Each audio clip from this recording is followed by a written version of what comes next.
pokazao. Treba se paziti strujnog udara, naravno. Drvo je palo, dečki su ga spilili.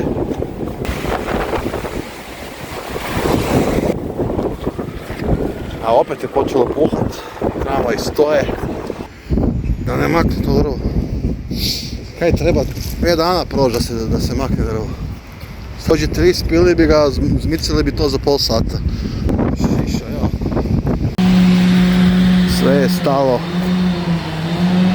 stalo, dečki iz čistoće rade svoj posao, da vidimo koliko brzo će raščistiti ovu vodnikovu. Tu sam kod državnog arhiva. Vlak ne vozi, sad budete vidjeli na kaj Zagreb liči nakon ovoga. Trenutno je prometni kolaps, znači samo taksi i auto, tramvaj ne voze. Evo ga, drvo je palo, dečki su ga spilili.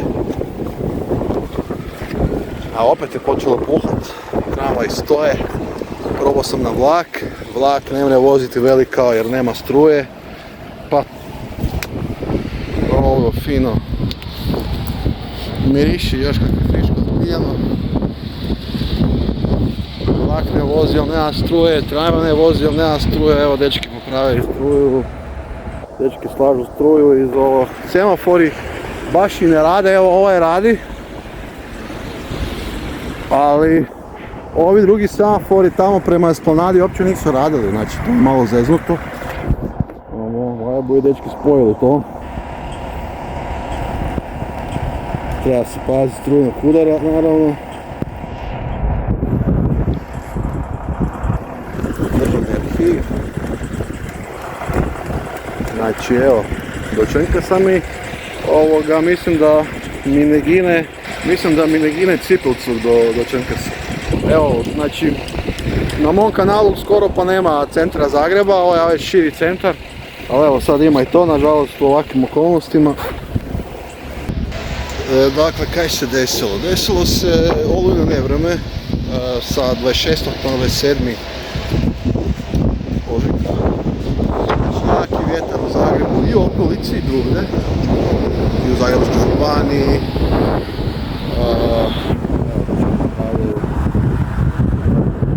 Stvarno treba paziti da ga struja ne roke, da se strujni krug ne zatvori.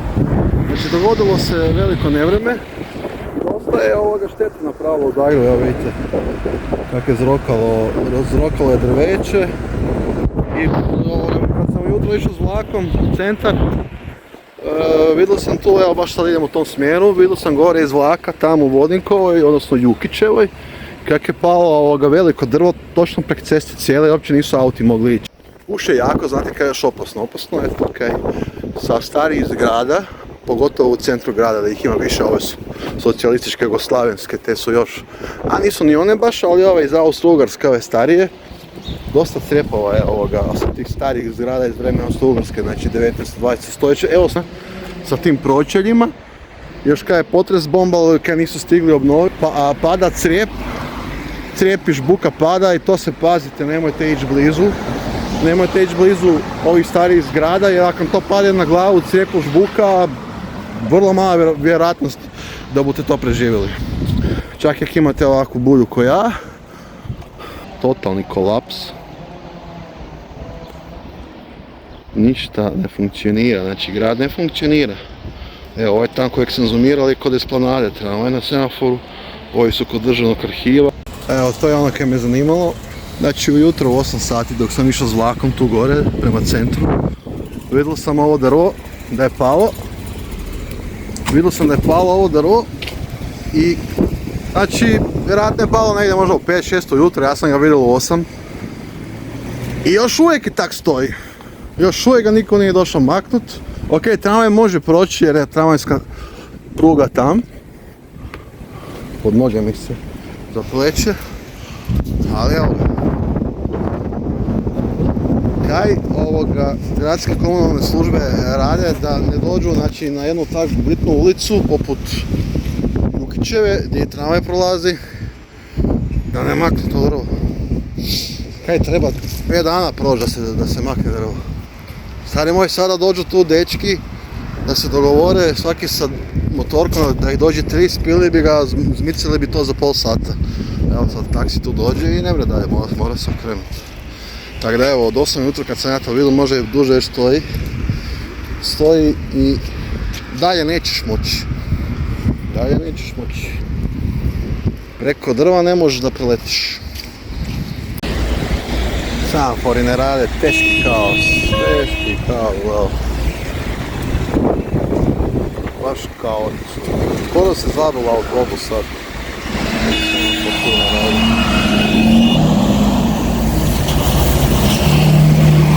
Nemeš pred sveski, semafor ne radi, ne radi semafor. Lovi.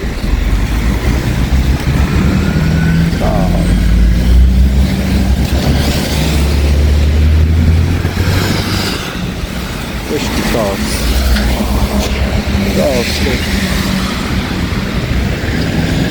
Kad bom ja prešao ulicu ko pešak, vek sutra, kad semafor ne radi. Evo idem, ja probat. Evo, nikog gazom. Jedva, evo, 15 minutni grad, nemaš kaj.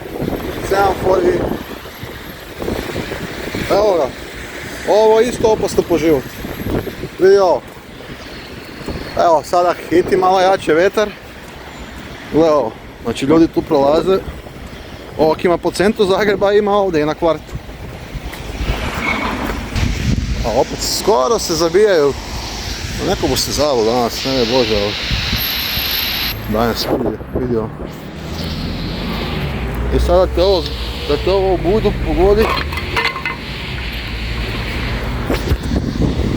Ne bi dobro prošlo.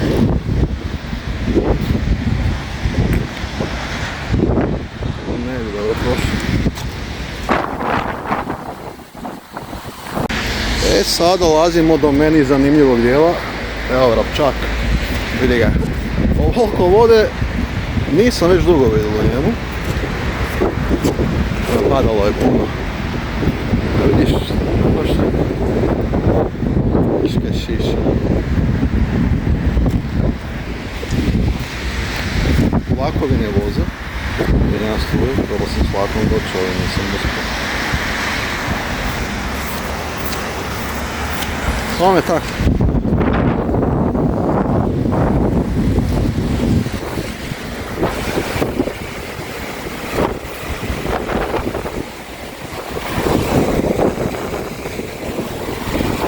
Olujno nevreme u Zagrebu sa 26. na 27.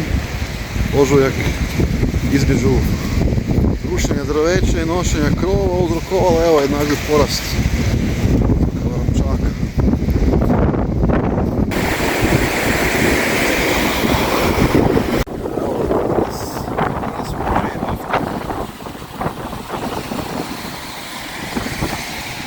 Ima vode ko u priči.